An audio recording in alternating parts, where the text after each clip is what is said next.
flashing, I might have a toast with you. I'm feeling good, I'm feeling great, I'm terrific. We ain't taking no losses, we winning. Undefeated, check the percentage.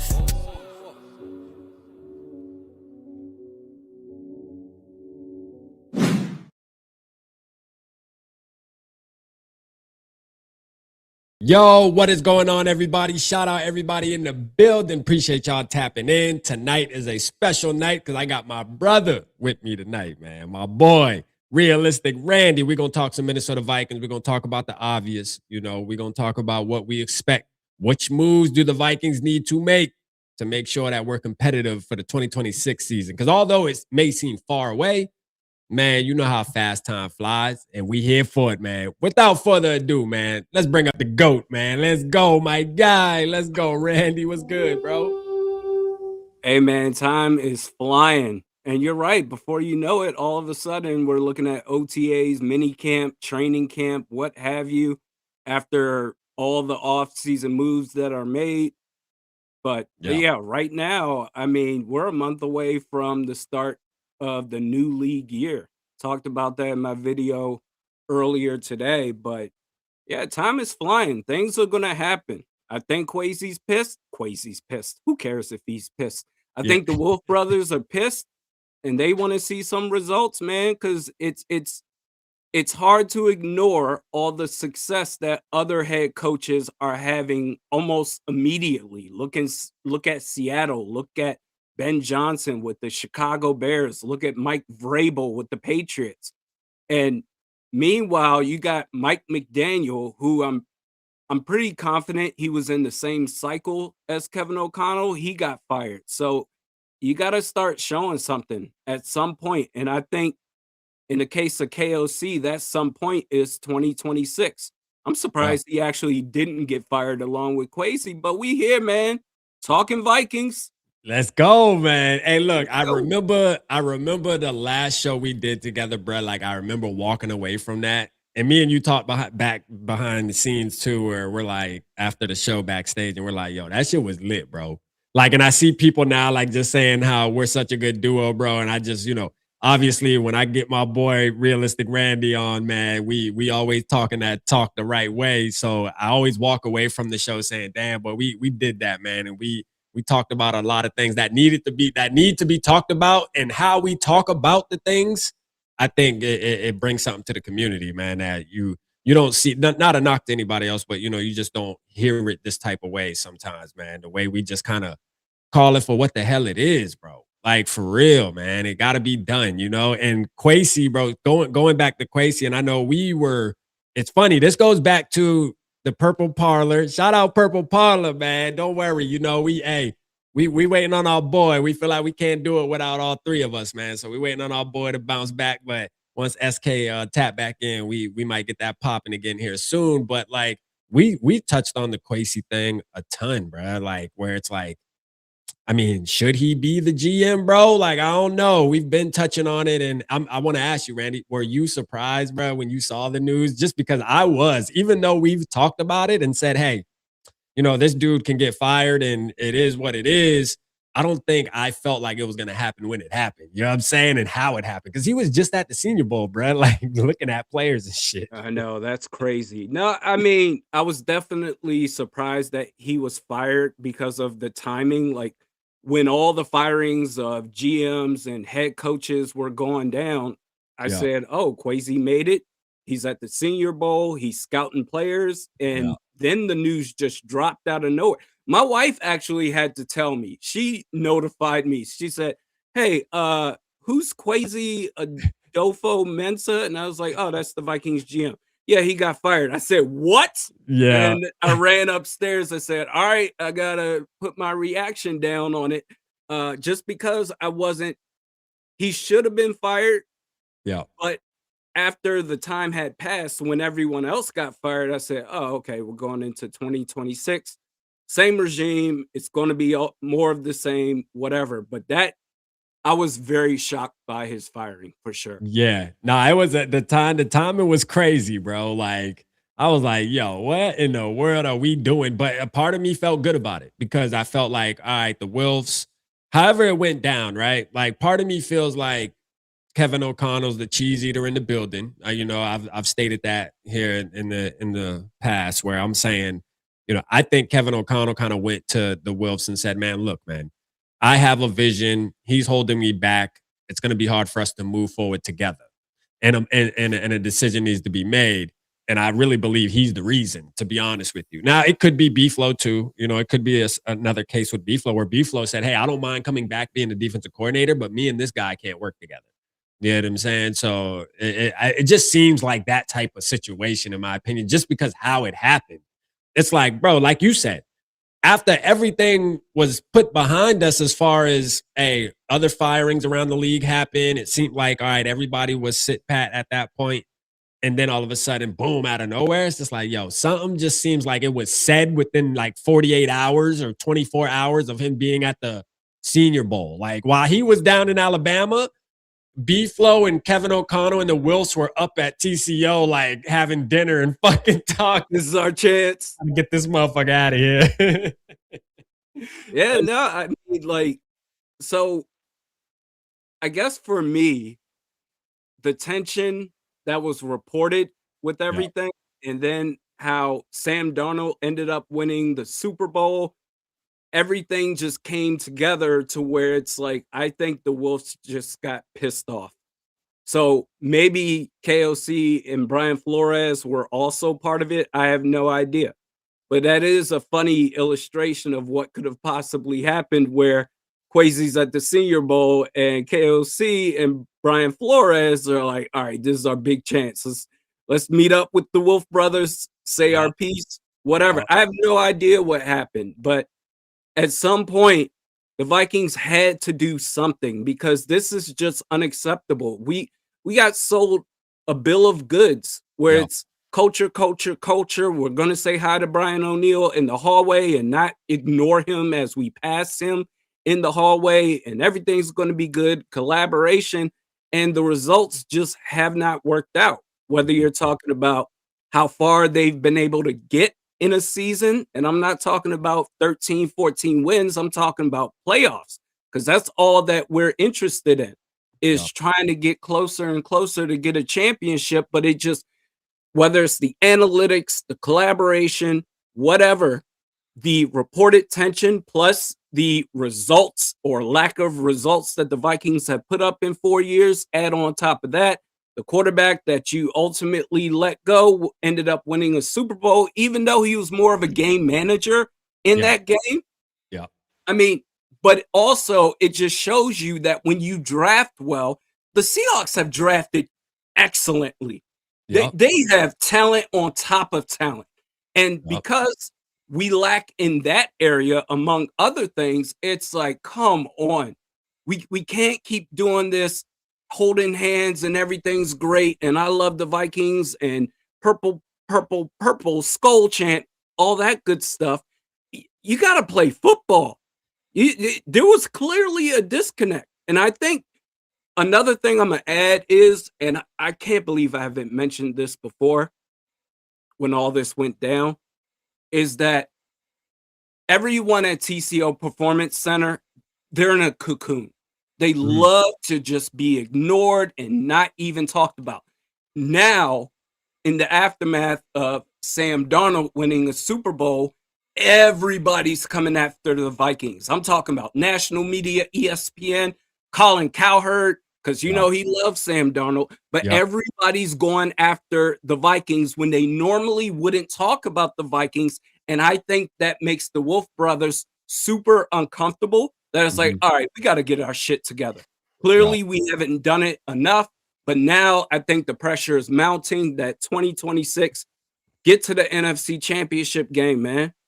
Like, no more motivational quotes, like framed up in the hallway. Play some football. I think everyone's tired of it. And now that the national media is calling them out, they have no choice now. The pressure's on. Yeah, nah, bro. I'm 100% with you on that, man. Before I get more into that, let's shout out a couple people in the building. Shout out to Evil starting it off with a bang, man, saying, McCarthy joining the janitorial staff is priority. Of course, man. Of course, Tui. But shout out my boy, though, man. Shout out my brother, Tui, man. We got Trey in the building all day. Ed, what's good with you? Darth Norsefius. Shout out to Darth Norse, man. You already know. Mary. Shout out Mary Delt. He said, big dogs. What's good? Let's go, man. Shout out Mary. Obviously, Queen Mary. GG's in the building. Cringe, my guy. Y'all be on the lookout for the show Friday, man. We got a special one. Shout out to Cringe.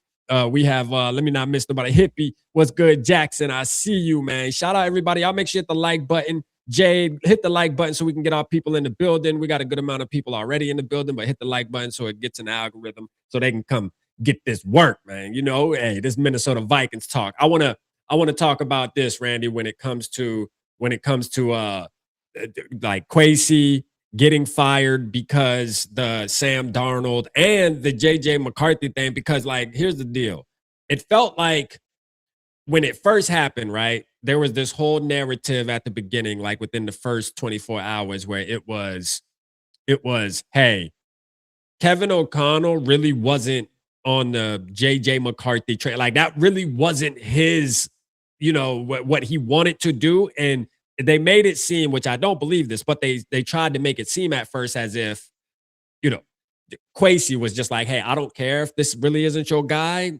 He's a high on my board. So like we need a quarterback and this is the direction we're going. So JJ's the guy. Like that's who we're drafting. Now, part of me is like, bro, come on, man. Like I know there's collaboration going on in that building and you're not going to sit back and convince me that Kevin O'Connell didn't sit right there with Kwesi and say, hell yeah, JJ's the guy. I can make that work. You know what I mean? Like I like that kid. I think I can develop him and we can go far with a guy like him. But then, Randy, to touch on that, bro, now that I look at the season, right? And how shit went down. And I know you remember when we were doing shows, Purple Parlor, on top of the shows you were doing on your channel and me as well. There were a ton of situations, and I maybe I'm using ton a little bit too loosely, but there was at least, I would say, 5 situations, right, throughout the season where you're like, damn, why does Kevin O'Connell and JJ McCarthy just seem like they not seeing out of like something just ain't fitting, bro? Like it's just like, you know, it's one of those deals. Like, for example, the one of the main examples was the Dallas game. And I know people were saying, well, JJ was playing, he was just being a rep when he said, I don't care what Kevin O'Connell asked me not to do. You know, the gritty thing, the whole gritty game. Yeah. You know what I'm saying? Yeah. And he comes out and says, bro, I don't care. Like I did it. You know what I mean? Oh, well, pretty much is what he said. I'm F you.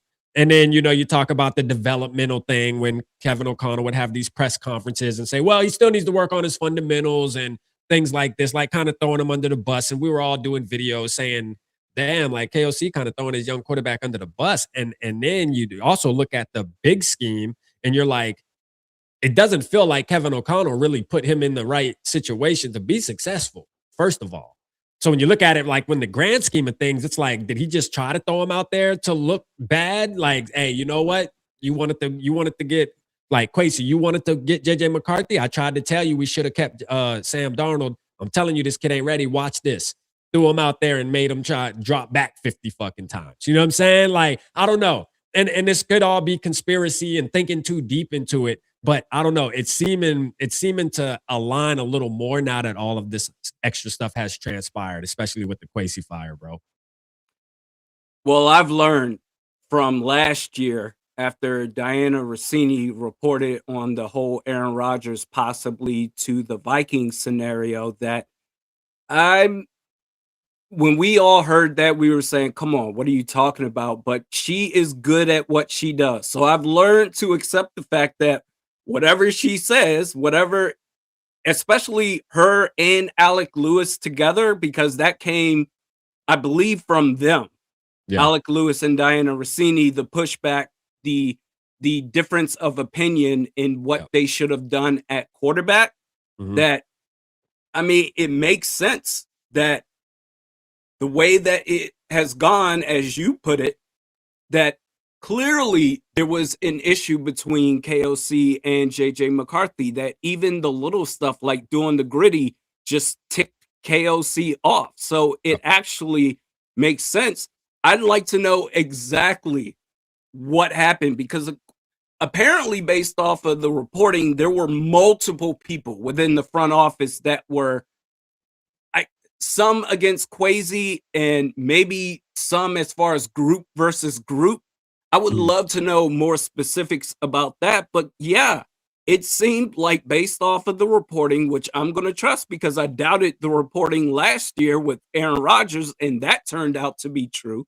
That Yeah, based off of the reporting, there was a division yeah. between Sam Darnold and JJ McCarthy. Should we bring back Sam Darnold? Yes, we should. Mm. No, JJ McCarthy is the future, but I do remember the reports as far as the Vikings trying to go after Drake May, and it just didn't work out for Mhm. whatever reason. Mhm.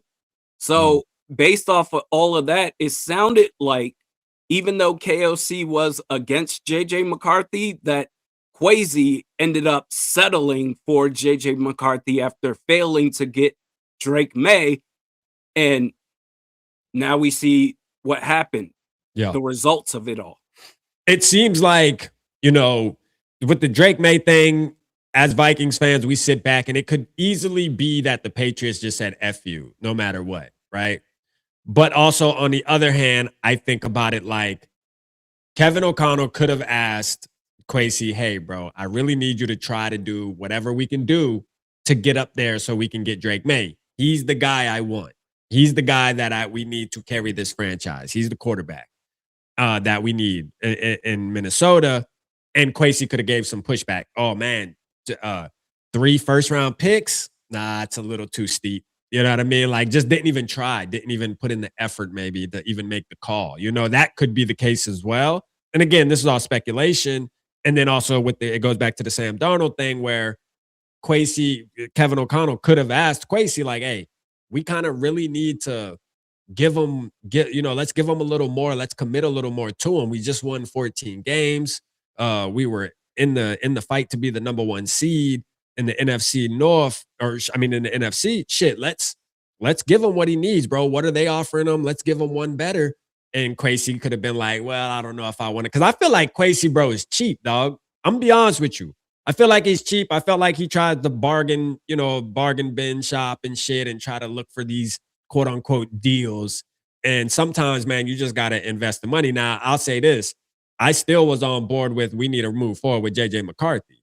Like, just Same. because Sam Darnold won a Super Bowl, I'm not going back on my word. Like, at that moment, I'm feeling like, no, we can let him walk. It's all good.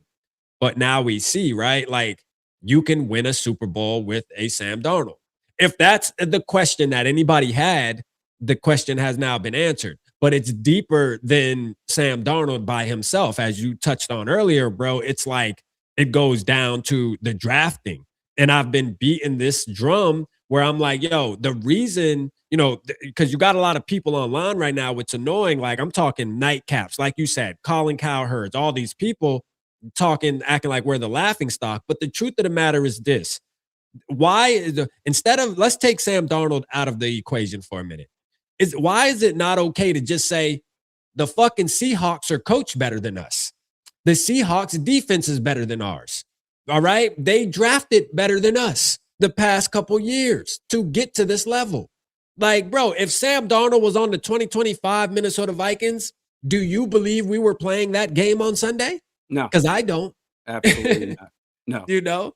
So because of that's the what I'm lack of saying, man. It's talent. a mute argument, bro. It's really sickening in a way, and I refuse to go out here and have to do videos to try to do, because I like to do that type of content where somebody will try to talk down on our team, and then I will do videos on that. Like, that's kind of one of my niches there. But there's so many. I'm like, fuck it. I'm just gonna let them. I'll be here for a year, bro, doing that shit. Like, I'm good, bro. But it's sickening, man. Sickening. That's what they do. I think with the big heads, outside of some names, like I would say Mina Kimes is one of the best in the business. Yeah, I love But Mina. outside of people like her, there's not too many that does a deep dive into what's actually happening within the team.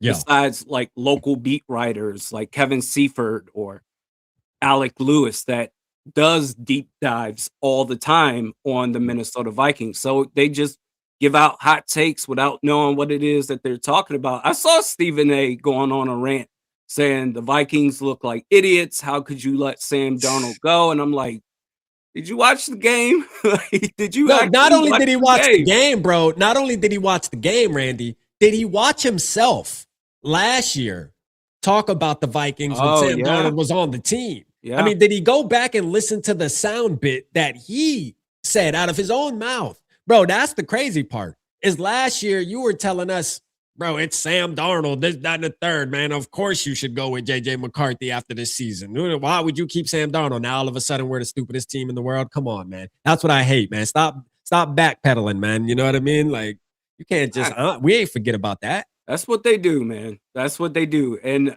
it's crazy because everything you say when it comes to your job and giving analysis on a team of any Yeah. sport, you are always on record. So the Yep. internet will not let you walk away scot-free just That's a talking fact. shit about whatever. Oh, what a That's a good fact. rant that was. And it's like, oh no, a year ago you said this. Why should the Vikings have to pay Sam Darnold? He's Sam Darnold. I don't trust him. Yeah, Yeah. but that's Yeah. how almost all of the big names are. For sure. I'm Shout not. out OKC. Shout out OKC fan. The OG, man. Shout out OKC. He said, hey Randy, I love your hard rock look on your show, man. Let's go, man. Shout out OKC fan with the $1.99. Let's get it, man. Hey, shout out my SKOL bro, Barbara. I see you in the building. Appreciate y'all. Vic was good. Mateo Bulldog. I see you. Adrian, I see you, man. Appreciate everybody tapping in tonight. We got a nice little crowd. Y'all make sure you hit the like button if you haven't already. I know it's easy to forget, but you know, that's how you support the channel. Shout out Chevy in the house, man. Let's go. We got a bunch of people in the crib, man. Y'all keep active in the chat. Let's get it popping. Nick was good. So I want to talk about this. I want to get to this, Randy, where we talk about the quarterback position.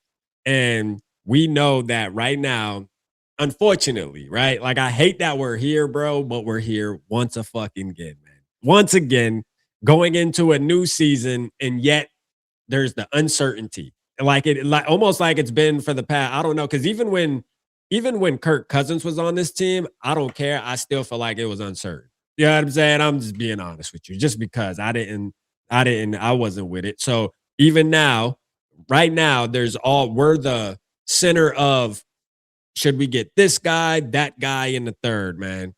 Where you at with it, bro? When it comes to the quarterback position for the Vikings, like honestly, like if you're in the GM seat right now and you're looking at our team, where you at with it?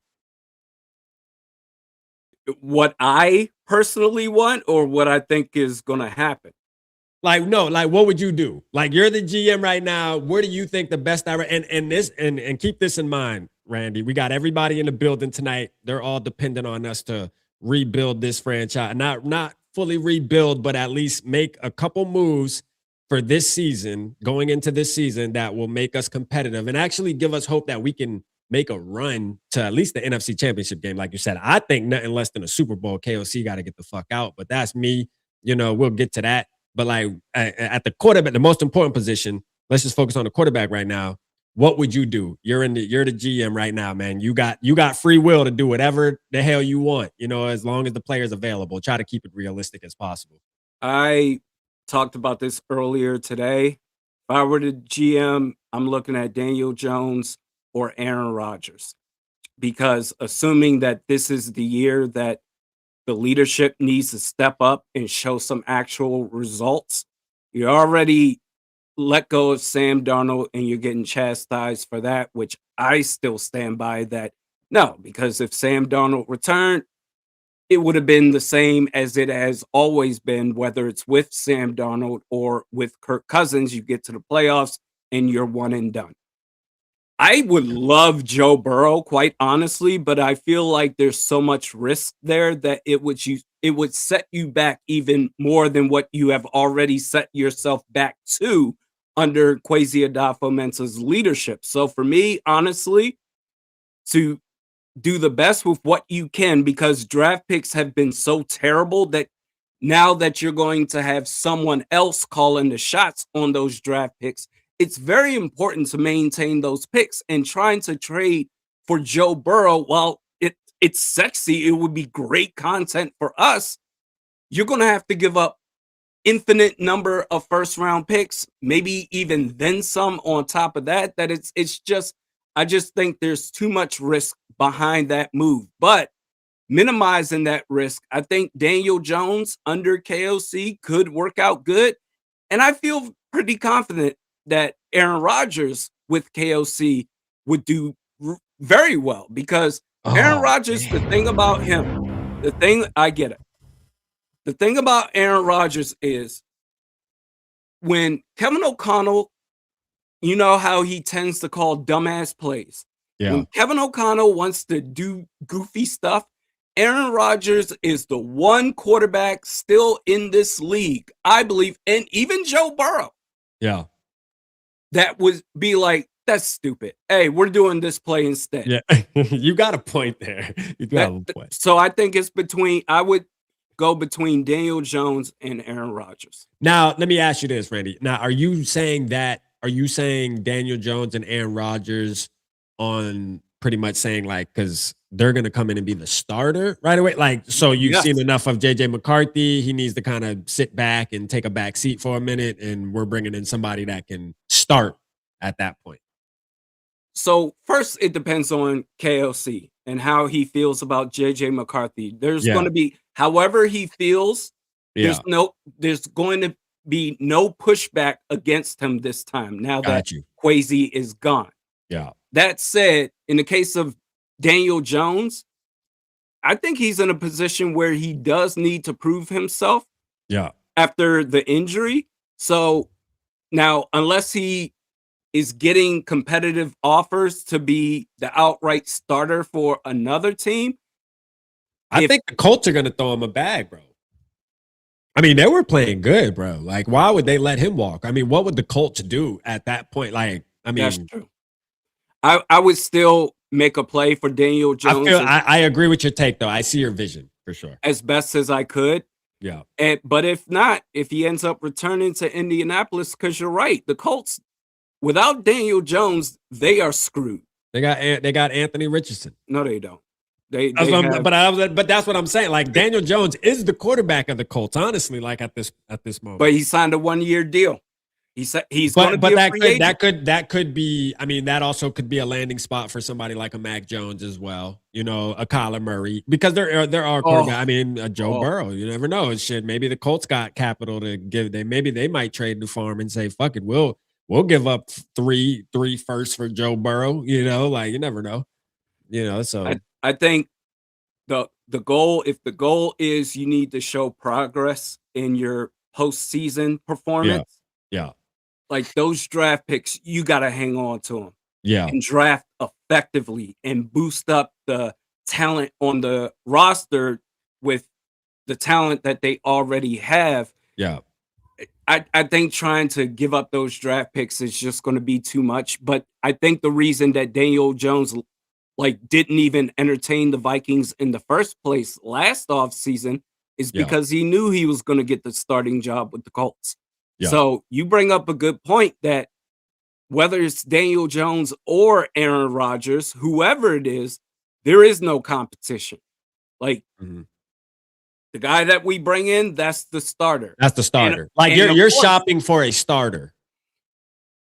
I'm looking at it through the lens of KOC. I personally would like to see a competition between Daniel Jones and JJ McCarthy.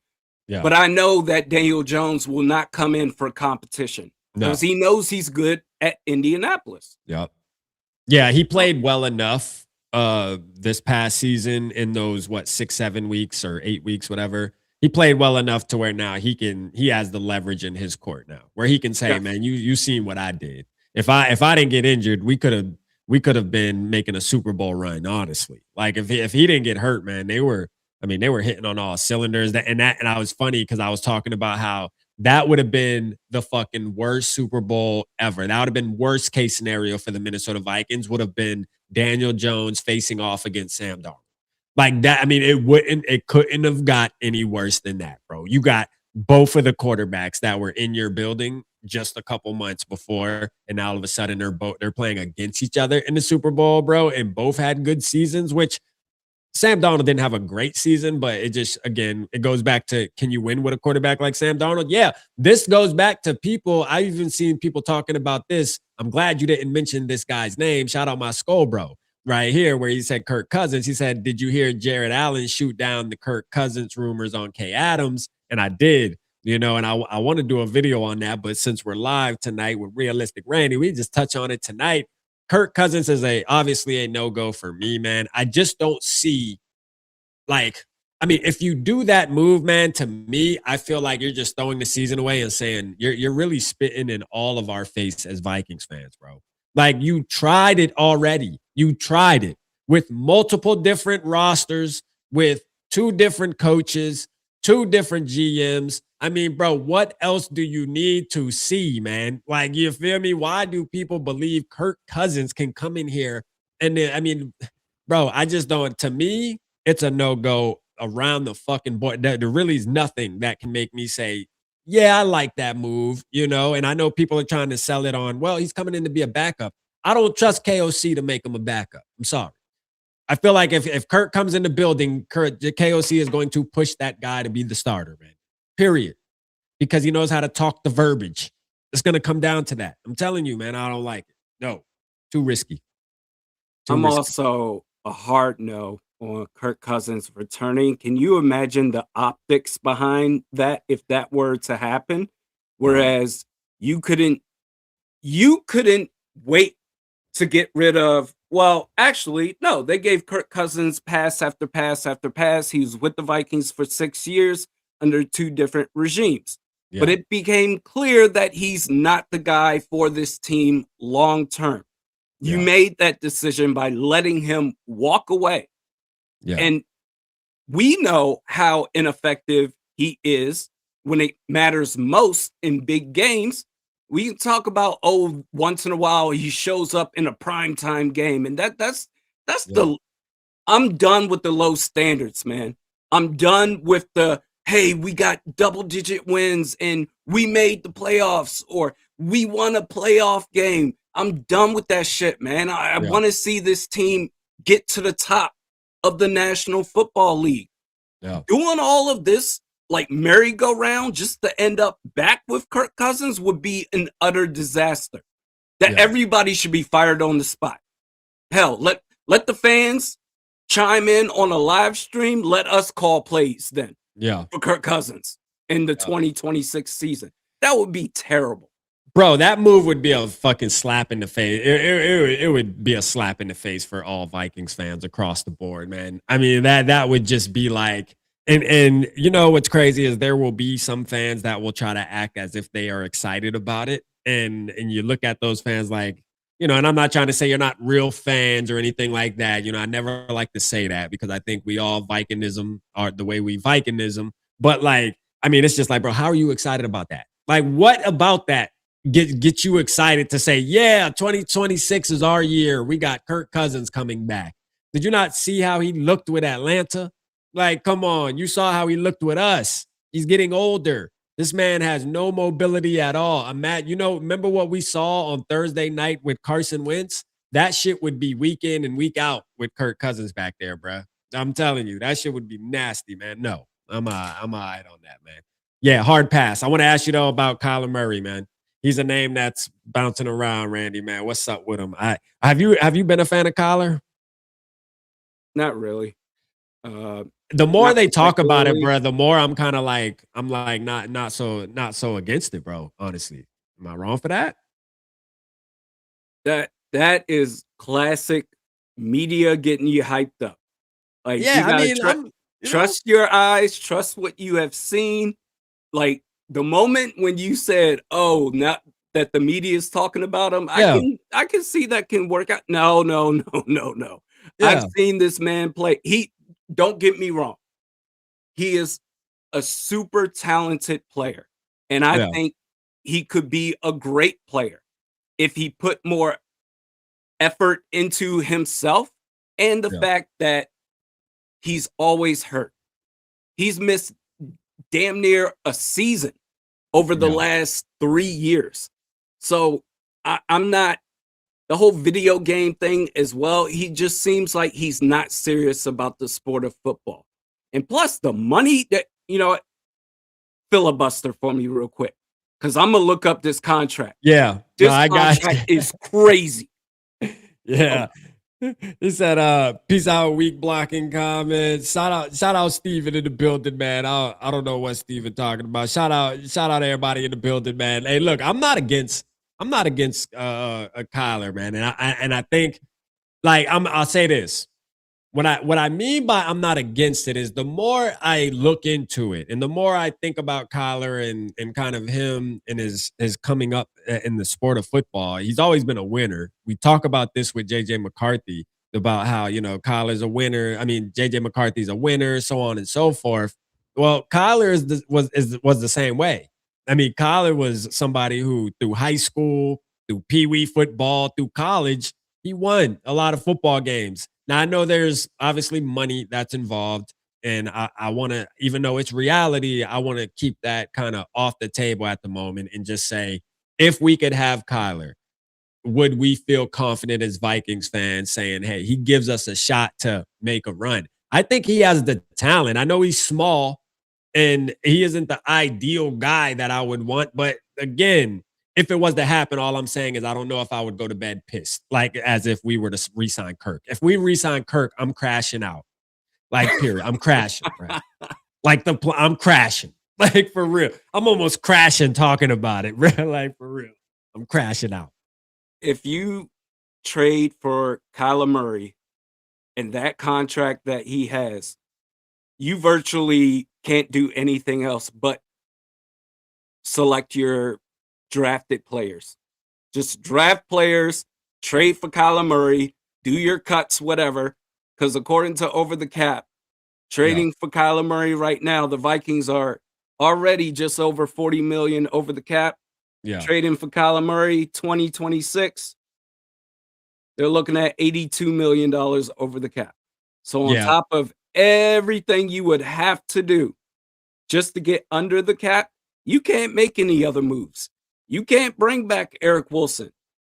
Yeah. Like if you want to bring back Jalen Naylor, you can't do it. Like it's Kyler Murray is essentially your off season. And that I cannot get down with. Me personally. Yeah. No, I'm with you. I'm with you for feeling like people that feel like that, I'm not against them, like because there are going to be people that are going to give pushback on the Kyler Murray thing. And it's like, hey, it's like I think we're in this weird spot, bruh, as a nation right now, meaning Vikings nation, right? Where there's these names floating around, and there's really only a couple that I would be all the way against, bruh. All the other ones, I feel like I can live with, and I mean, we have no choice at the end of the day but to live with it. But again, I'm going to crash on certain ones. We already know Kirk, I'm going to crash. Tua Tagovailoa, I'll crash, bruh. Like for real, I'll crash on that because there's just certain moves that as a Vikings fan I will feel disrespected by our organization. That's all I'm saying. Kyler Murray won't make me feel like that. It'll still feel like you're trying to win, regardless of how some of us feel about Kyler and obviously the cap and all that. It would still feel like a move where it's like, all right, they're trying to make a big splash at quarterback. They're trying to win. The team feels like they're trying to win. As long as the team makes a move at quarterback where it feels like they're trying to win. And that move could also just be saying, fuck that, we riding with 9. We're keeping JJ McCarthy as the QB1. We're making it clear. And it is what it is. We're going to bring in a backup to compete. But what is compete? And I think that's what we got to try to figure out too with Kevin O'Connell is what is compete, bruh? Somebody said Derek Carr. I know. So Norse texted me a couple of days ago and talked about Derek Carr and said, man, hey, look, Derek Carr is thinking about coming back to play football. Now, when I first heard it, I'm like, Derek Carr? I mean, shit, I look at the Oakland days, it's like, what's the difference between Derek Carr and Mac Jones? I mean, anybody who's sitting here excited about Mac Jones, I'm kind of like, really, what's the difference? Like, for real, other than maybe some money. I guess. I don't know. Maybe Derek Carr is going to be worth a little more money. Maybe you got to pay more for Derek Carr. I'm not sure. But like to me, the same I would think you quarterback. could get him on the cheap, to be honest. But Derek Carr, I'd be okay with it. Like I've accepted the fact that you're not going to be able to make a big splash at quarterback, not this off season. Yeah. Now, in addition to what I already said about Kyler Murray and the Yeah. money, you'd be Yeah. 82 million over the cap. You'd also have to at least forfeit your first round pick, maybe For your Kyler. second Yeah. round pick for Kyler. So I'm like, if we're even going to consider that, then you might as well go after Joe Burrow. Screw Yeah. it. Like we Yeah. don't care about the draft picks. We're not going to be able to do any additional roster bolstering. So no, with Kyler Murray and draft picks and all the money, no, go after Joe Burrow then. Yeah. If that's what we're going to do. Yeah. Yeah. Shout out Steven, man. He said rap is OG rated, man. Appreciate you, bro. Shout out Navy. He said stop with the feelings. Hey, bro, that's all we got is feelings over here. I'm trying to avoid getting my feelings hurt. I ain't trying to crash on this damn team no more, man. You're like straight up. Yeah, that's where we at with it. Like for real, man. This team irritates us. I'm sure it irritates you too, Navy. Like there's See, you done got me off my damn pivot, bro. Like you got me already about to get frustrated because one thing I do appreciate is it's the off season officially. I feel like every organization is O for O right now. So we feel like we can be the best team. We can talk our shit right now, and it's the Seahawks that won, even though it was Sam Darnold. It's like, it's the Seahawks. At least it wasn't the Chiefs or the fucking Eagles again or something like that. So it feels okay. I can accept it a little bit. You know what I mean? I don't know what feelings are. I'm Yeah. dead inside. My feelings been long gone. Hey, for real, bruh. For real. So I thought about this. We talked to you talked about, and then we'll move on from the quarterback and touch in where we at 42 minutes, man. We got about 20 more minutes, man. We'll keep it around an hour. When you talk about the Joe Burrow thing, think about this, bro. This draft, bruh, is like, to me, I don't know how much homework you've been doing lately, but to me, it feels like this draft isn't as hype. There isn't a ton of, I don't know, like players, you know what I mean? Like it doesn't seem like there's a ton of A-list players in this draft this year. Like I feel like last year and the year before, bro, like you could name like 15 players where you're like, hey, bro, this guy, that guy, this. Shit, these motherfuckers, you got savages all over the board. This year, for some reason, I'm feeling like, okay, you got your Caleb Downs. You got, the Caleb Banks. Look, bro, I'm just being real. Like these names, and look, we're gonna get into it Friday with Cringe. Shout out Cringe because he set up this whole detailed and gave us a ton of information on these players and this, that, and the third. And I like that. But this year feels different. So I say that to say, if there was a year, in my opinion, where you want to forfeit that first round draft pick, I feel like this might be the year, bro. Like, in my opinion, because this draft seems underwhelming, the first round at least. It just doesn't seem like it hit, bro. It don't seem like a hit. Like at 18? I tend to agree with you in the fact that usually you hear a lot of star names. Hell, Arch Manning was supposed to be one of them, and we saw how that worked out. But yeah, Caleb Downs, Jeremiah Love, players like that. Seems like they're far and few between in this draft. But with that said, it's not up to us. It's up to the scouts, the scouting department. They need to, with their jobs and what it is that they get paid to do. Yeah. Like, forget all the stars and the NIL deals and the commercials. How many commercials was Francisco Mendoza on this year? All of that stuff doesn't matter. Yeah. The only way that you say F the first round pick and maybe next year's first round pick is because the scouting department has done their homework and that they have determined that it's not worth it.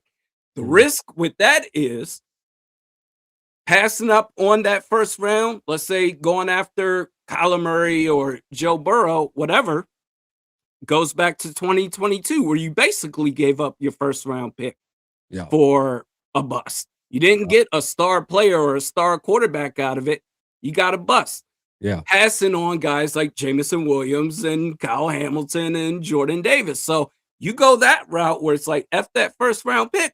We're going to look back on the 2026 first round Yeah. in 2027 and say, okay, what players could the Vikings have added along with Aaron Rodgers and a Daniel Jones to help the supporting cast get even better than what they were last year.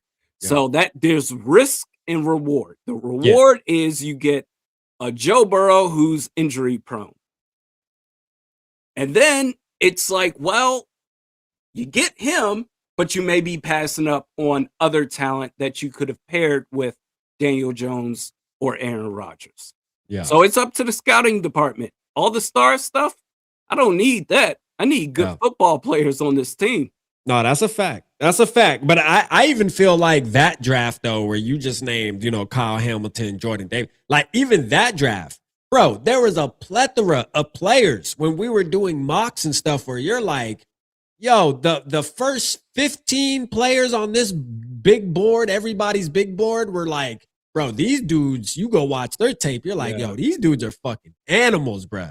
Like, this year, I'm like looking at these big boards and I'm just like, yo, like, I just feel like this is a draft because there has to be one. You know what I'm saying? Like, there's a couple players, but at the end of the day, we're just going through the motion at this point in 2026. Like, hey, bro, here's some seniors that had a pretty good season last year. These motherfuckers are first round picks because that's all we got to offer this year. You know what I mean? When it comes to college football, like, it just doesn't seem like we have to be all in on, hey, we have to get a first round. We have to use our first round pick this year. I think if you are going to make a move, all I'm saying is this might be the move where you can forfeit that and make up for it in other areas, whether it's free agency or whatever the case may be. But I think, to me, I would buy into it. And I'm usually one that doesn't buy into that. I'm usually on the other side of that argument. I'm usually like, bro, you better not trade back. I don't give a fuck. Don't trade back. And and if anything, trade up and be aggressive. I've always been preaching that since I've been talking Minnesota Vikings. But this year I feel a little different, bro. Just because I'm looking at these players, I'm trying to get excited about this draft, and nobody's really popping out, bro. Like, Jeremiah Love pops out to me, right? I know a lot of us like Jeremiah Love, the running back out of Notre Dame. Okay, cool. We're not getting Jeremiah Love because the talent in this draft is so thin, in my opinion. These guys are getting picked within the top. They might get picked in the top 6, bruh, 7, right? Caleb Downs, he's going to be like 2 or 3. We're talking about a safety that's going to be picked with the 2nd or 3rd pick in the draft. You know what I mean? Like, come on. After that, I mean, really, bro, even if you look at the wide receiver class. Yeah, that's true. That's like, who's the best wide receiver in this? The guy from fucking Ohio State or Jordan Tyson from Arizona? Like, I mean, what are we doing here, man, in 2026? All I'm saying is, if you're going to make a move and get rid of that first round pick, man, I say 2026 is the year to do it, goddammit. And that's where I'm at with it. Call me crazy, chat. In that case, I mean, I'm assuming this is the hot seat year for everybody, where it's like, F it, we need to make a move. And if this is the case, like what you just explained, that this draft class, it isn't sexy at all. This is the time to give up one of those first round picks. Okay, go after Joe Burrow. Your jobs are on the line. Go after Joe Burrow then and pray that he stays healthy. And if he stays healthy, even with all the needs that they have going into next year, if he stays healthy, I mean, the Vikings absolutely have a shot. Like, I would be on board with that. And I think the Vikings would be more inclined to do such a thing because I'm assuming, just me, that their asses are on the hot seat, that it's now or never. There's no more, let's take another year and figure things out. No, something needs to happen right now. So this might be the perfect time to do it. Yeah, no, and real quick, shout out Steven. I appreciate you, man. Shout out to you for the $9.99, bro. Facts, man. That's love. Appreciate you. We also got We also got OKC fan. He said, play calling trash. Damn, I feel better. Let's go. Shout out OKC fan in the building, man, with the 199. Let's get it. You know, I feel like the only thing that saved Kevin O'Connell this year for keeping his job, because he's such a people person, right? Like, he really is. Like, regardless of how you feel about him as far as like play calling and shit like that, and we all have our gripes about that. I feel like if it came down to when it came down to Kwesi or Kevin O'Connell, Kwesi was the easy pick because Kevin O'Connell's he's one of those nice guys to where it's hard to hurt his feelings. He's one of those guys you don't want to hurt his feelings because you're like, oh man, he's a good guy. True. You know what I mean? Like, he's a good guy. Now we don't give a damn, right? But I'm just saying, I'm trying to put myself in the shoes of the Wilfs where they look at it like, hey, you know what? Players love him. All the players praise him. They love him. I mean, we don't even got to be winning football games. And then in reality, bro, you think about like this year, we were one game away from going to the playoffs. We're a fucking kickoff return from the Chicago Bears. We could have been a playoff team. Now, it wouldn't have been the prettiest thing, but again, the national media will look at it like, hey, Brian Flores and the Vikings defense did their thing, but still yet Kevin O'Connell found a way to get his team because it would be his team. That's what they would say, even though us Vikings fans would know the real truth because we're Vikings fans. But everybody else would say, well, Kevin O'Connell got the Vikings to the playoffs, with a young quarterback that didn't play good. And you go back to the 2023 season and it's like, yo, he figures out a way to at least win us 8 games. At least I know we won 7 that year, but he always finds a way to win some games. I think it's going to be, to me, I would fire him. I know you would fire him too, but to me, I feel like this is a situation, bro, where I think nothing less than a Super Bowl is acceptable, in my opinion, after what Sam Darnold did with the Seahawks. But I think the Wilfs will hold on longer than they need to, bro. I just have this weird feeling, bro, that they're going to hold on a little too long, bro. They're going to hold on too long. All right.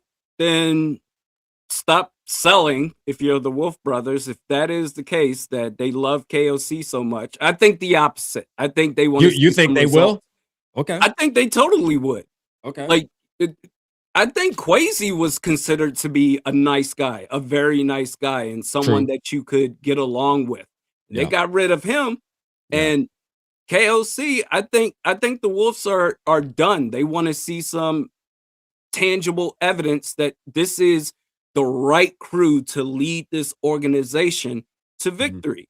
Yeah. Now, if they think how you think that they think, saying that right, they know, we know that they know. Yeah, right. I know we at with it. Yeah. If they think the way that you are thinking about KOC, then it's like, all right, back to the same old Vikings. You don't care about winning. Stop campaigning about how much you want to win.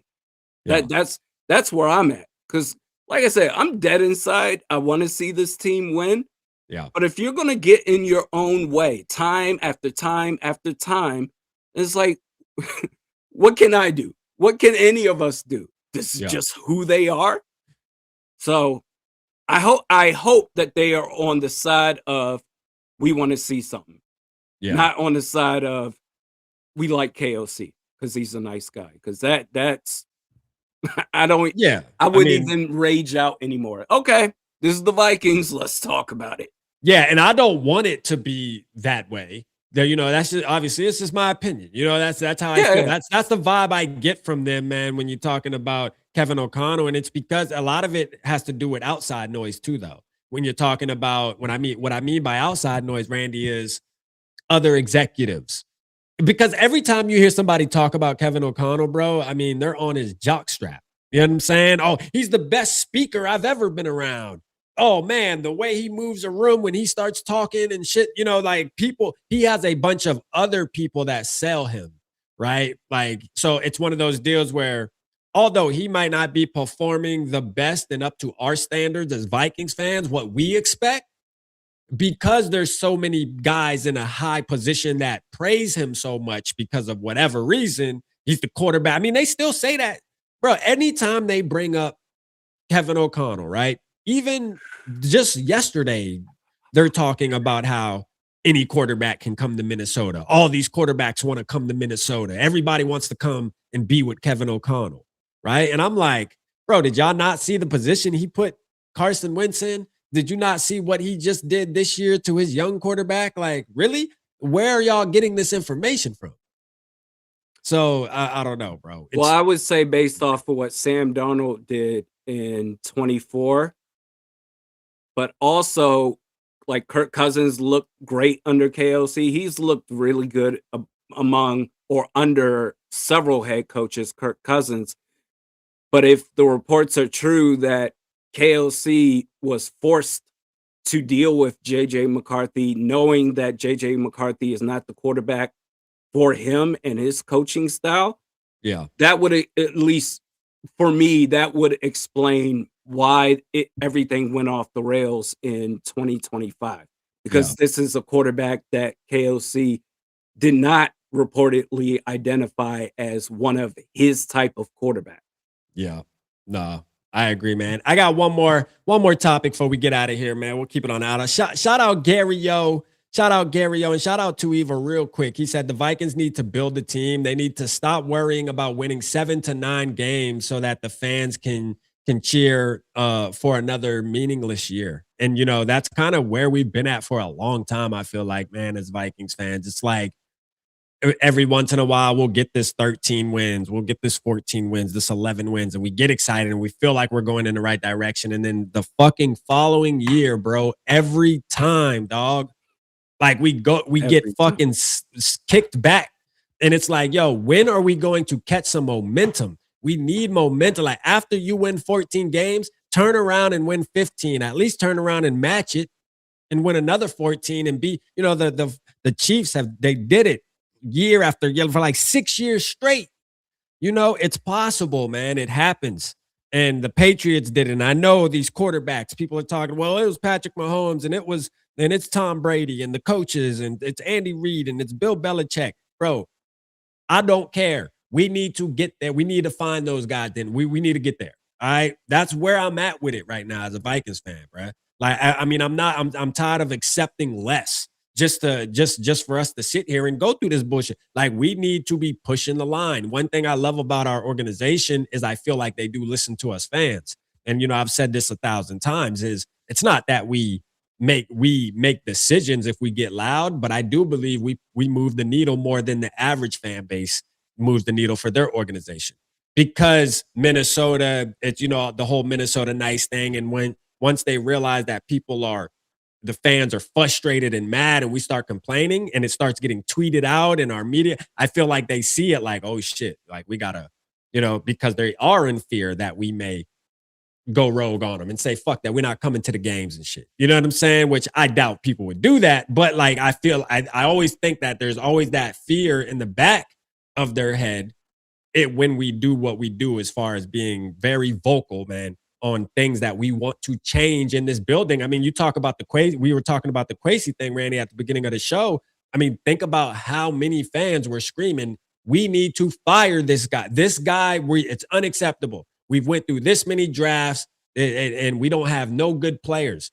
And then boom, out of nowhere, like it happened. So I say, keep being vocal, man. The Kevin O'Connell thing, I'm kind of with you, bro. Like if we keep talking about it, you keep getting people pushing the line, eventually, man, they're going to pull that rug from under him, bro.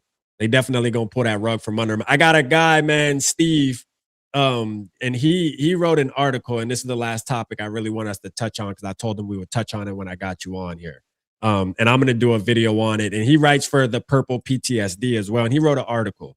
And this is about the offensive line. And I wanted to, and that's what Gary O, man, you put it right there on the money, brother. Let me find your tweet here. Here we go.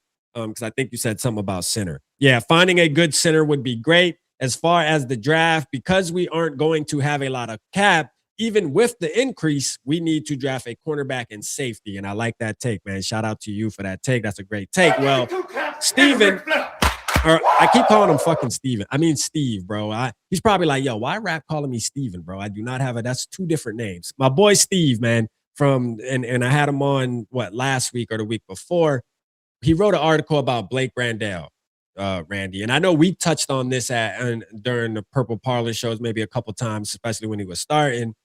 How do you feel about the Blake Brandel, man? Shout out my guy, Davey OG, too. Like, we talk about this all the time. I feel like he deserves to get an opportunity to be, all right? I feel like he gets an opportunity to be the center in 2026.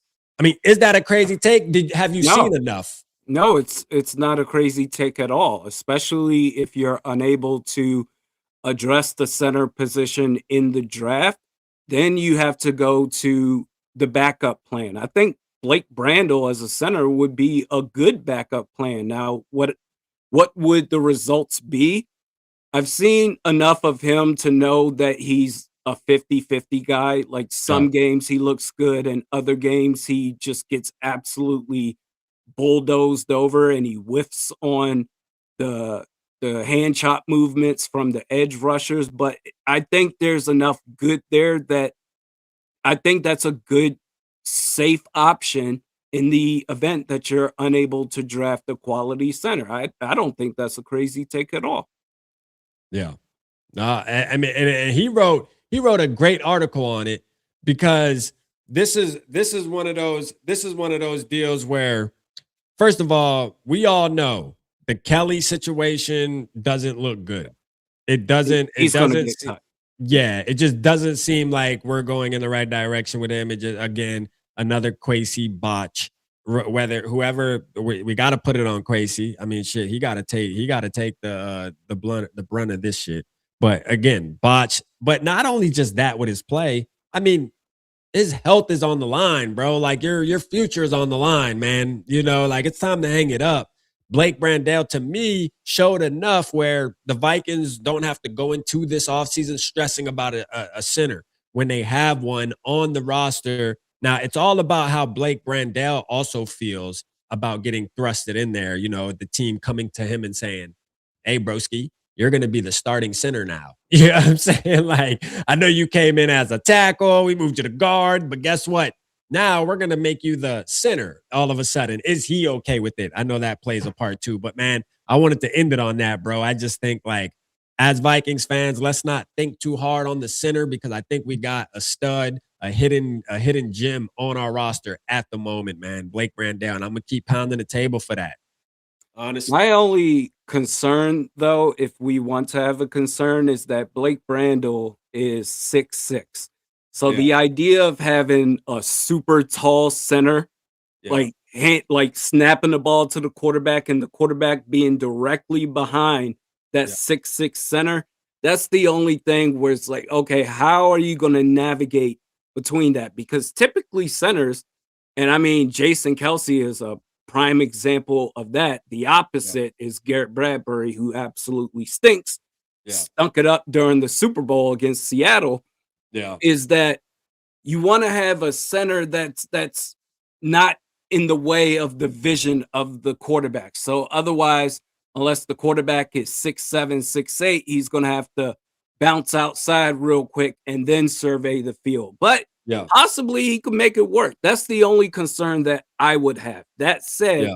I'd be willing to take on that risk unless you find a quality center in the draft.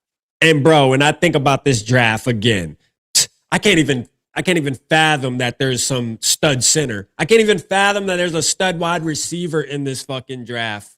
You know what I mean? Like, yeah, and to think about a center in it, which not saying that there won't be, because obviously a lot of times with the offensive line, it is the guys that you're like, who? What? Oh, yeah, he was drafted in the 3rd round, and now he's an all-pro center 3 years later, you know, in the NFL. So, I mean, obviously, there's going to be players in this draft that are going to turn into great NFL players. I understand that. What I'm saying is I think trying to locate them is going to be a little more difficult this year because there isn't a lot of names that are popping out. I almost feel like you got to just get lucky this year. This is one of them years where you're going to get lucky, bro, if you do get the star of this draft, the 2 or 3 stars that are going to come out this draft in the 1st round specifically too. So I don't know, man. This was a great show, bro. Hey, Steven, you not blocked, bro. Relax. You not blocked. We see you. You in the building, man. Talk your talk, man. Relax, bro. Relax. Logan Jones from Iowa could be a starter. Gotten in the 3rd round. Couple of nice round 3 receivers too. Okay, yeah, we're gonna get back into it, man. We're gonna get back into it. Mateo said, actually, rap, this draft is deep at center. Okay, see, I gotta do my homework, man. That's why I lean on y'all. That's why I lean on y'all. And Too Evil said we need to draft an actual center. Fuck all that trying to throw duct tape on shit. Like, hey, Too Evil tired of that shit. He like, no, we're done with that playing musical chairs shit. Zimmer did that shit enough. No, Dakota Dozier's and shit. We need to go get a center. I feel you on that too, man. Let's go. Hey, Randy, man, I appreciate you, brother, man. Tonight was lit, bro. Once again, I feel like it was another classic. You know, we got to at least do this a couple more times before the season kicks off for sure. We got plenty of time. Absolutely. So, yeah, man, what you got coming up, man? People, I already know everybody in the building obviously follows you. I mean, you've been around forever, man. You the GOAT. So I know I don't have to tell people to subscribe. But if you are somebody who has been under a rock this whole time and you're like, yo, who's this guy raps with? Yeah, man, go over there and subscribe to Realistic Randy. You already know, man. Name is in the title. Just click the name, man. But you got anything special coming up? Any special shows? Anything you got going on? Skits? You know, you got to feed us with a skit here, there, man. What's going on? The Quasi Fire skit, bro? What's up? Like, come on, man. So there's a separate channel I'm working on. I started off doing skits and then I said, I don't know if I have the juice for skits anymore. So now I do funny commentary reaction to just everyday stuff. It's called Randy's World. And I post multiple pieces of content on there per week.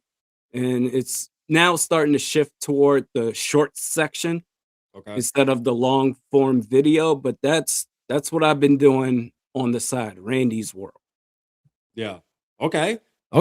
Hey, y'all heard it. Y'all heard it here first, man. Get ready. Go over there.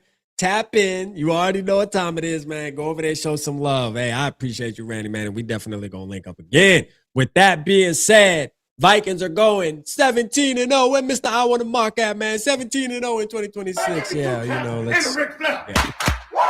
Hey, we'll holler at you, man.